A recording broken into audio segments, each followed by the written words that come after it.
Hey guys, Portia here, and today we're going to be working on decorating my tree. More specifically, I'm going to be creating a Christmas tree topper out of ribbon. I'm going for a 360 look, and I'm going to show you exactly how I make that bow. I am going to go ahead and put on the decorations as well, the different little ornaments I have. Oh, well, here, let me show you.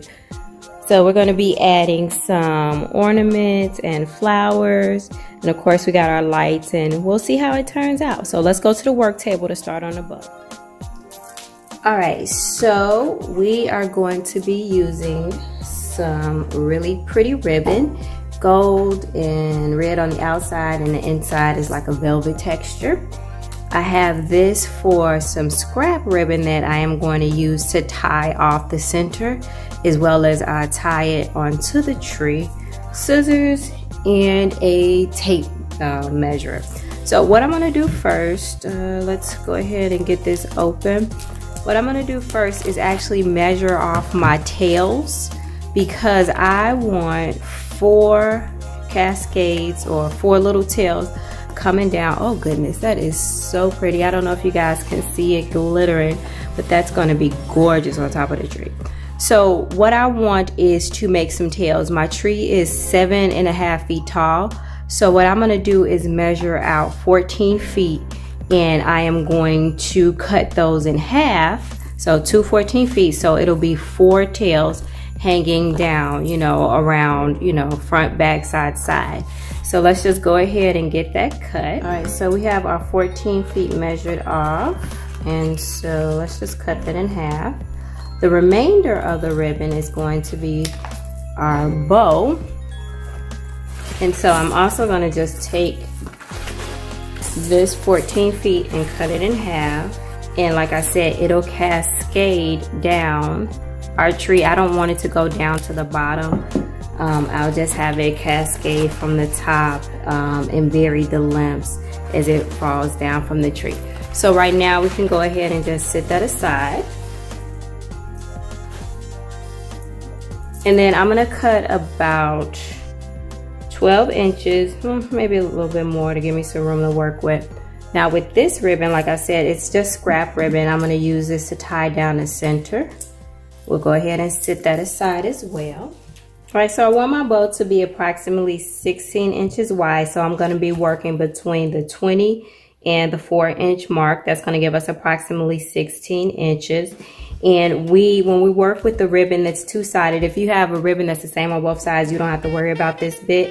But if it is 2-sided, you want the wrong side up. So that's how we're gonna start. So a little bit over our mark here, our 12-inch mark. And like I said, it's gonna end up 16 inches wide. So we are going to spread our ribbon here.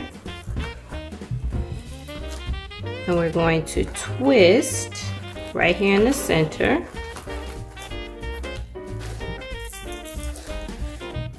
Bring it to the 4-inch mark. And we're gonna bring it back around.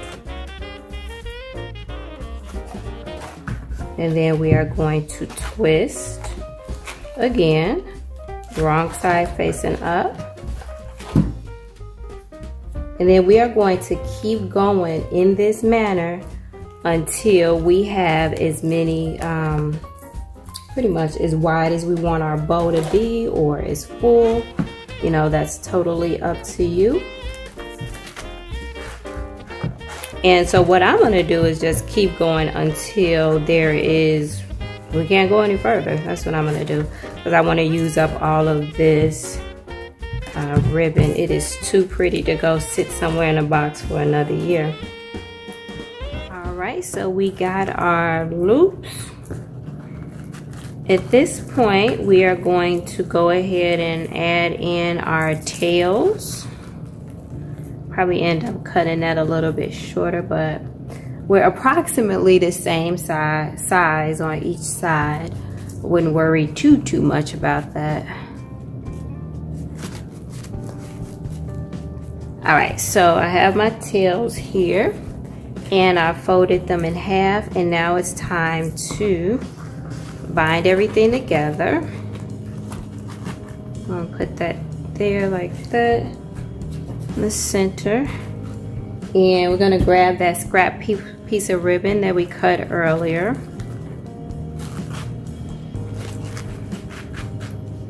Some people like to use pipe cleaner.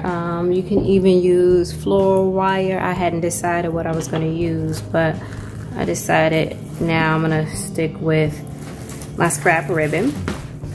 All right, so here is where we need to use some brute force. So we gotta tie this super, super tight because we don't want our bow to be flimsy. As tight as you can get it. Knot that one more time. All right. So this is what we have so far, but this is not the look we're going for. What we're going to do now is begin to play with and fluff out all of our little loops. And the red and gold side should be the side that comes out or is, you know, out on every single loop. And what happens is as you open up your loops, because of the wire, you're able to manipulate and move them to where you want them to go. So yeah, let's go ahead and finish fluffing up the loops. And this part might take a little bit of time depending upon how meticulous you are. But just take your time, you will get through it. Alright guys, so I'm done fussing with it for now. I can fuss with it a little bit more when it actually finds its home atop the tree. But so far I'm satisfied. I have loops going all the way around, so I got my 360 look that I was going for. Like how the red is peeking through and popping out. But mainly I'm loving the bling. Our tails are going to do their job as I weave them through the tree and allow them to fall gracefully down. But let's go ahead and see how our new tree topper looks atop the tree. Alright guys, our 360 bow is complete. And all the way around it is nice and full. I'm super excited with the way that the ribbon came out. And I have it cascading down. Very easy to make. Now, what I did change though is I added fairy lights because when I lit up the tree, the bottom half was glowing, but of course the top was not glowing at all. And so we needed to add a little bit of sparkle. So now, with the addition of the fairy lights, we now have a 360 bow that is lit up with everything else. And let's take a look at it with the actual lights off. You see it just adds a little bit more of pizzazz to the bow itself. So yeah guys, that's all I got for you today. Any questions, concerns, emotional outbursts, let me know. If you haven't subscribed to Coloring Portia, go ahead and do so right now. But until next time, peace.